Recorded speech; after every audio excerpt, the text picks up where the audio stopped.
எல்லாருக்கும் வணக்கம். இன்றைக்கி என்ன பார்க்க போகிறோன்னா, திருமாவளவன் அவர்கள் என்ன சொல்லியிருக்காங்கன்னா பாஜக தமிழ்நாட்டில் ரொம்ப ஆட்டம் போடுது. அதற்கு காரணம் எடப்பாடி பழனிசாமி தான்.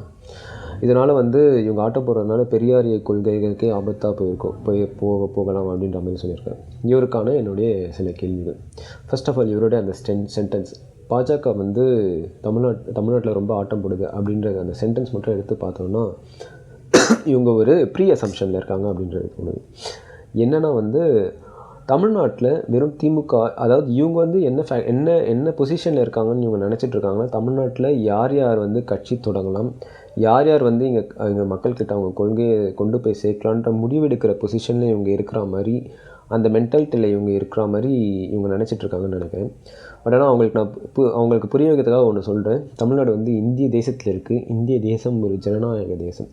இந்த தேசத்தில் யார் வேணால் எந்த கட்சியை வேணால் ஆரம்பிக்கலாம், எந்த கொள்கையை வேணால் மக்கள்கிட்ட கொண்டு போய் சேர்க்கலாம். யார் எந்த கொள்கை மக்கள் பிடிச்சிருக்கோ அந்த கொள்கைக்கான ஓட்டு போடுற ரைட்ஸ் மக்களுக்கு இருக்குது. அதை ஆதரிக்கிறதுக்கும் நிராகரிக்கிறதுக்கும் மக்கள்கிட்ட தான் அந்த உரிமைகள் இருக்குது. எந்த கட்சிக்காரரும் இந்த கட்சி தான் வரணும், இந்த கட்சி தான் வரக்கூடாதுன்னு சொல்கிறதுக்கு உரிமை இல்லை அப்படின்றது இந்திய கான்ஸ்டிடியூஷன் சொல்லுது.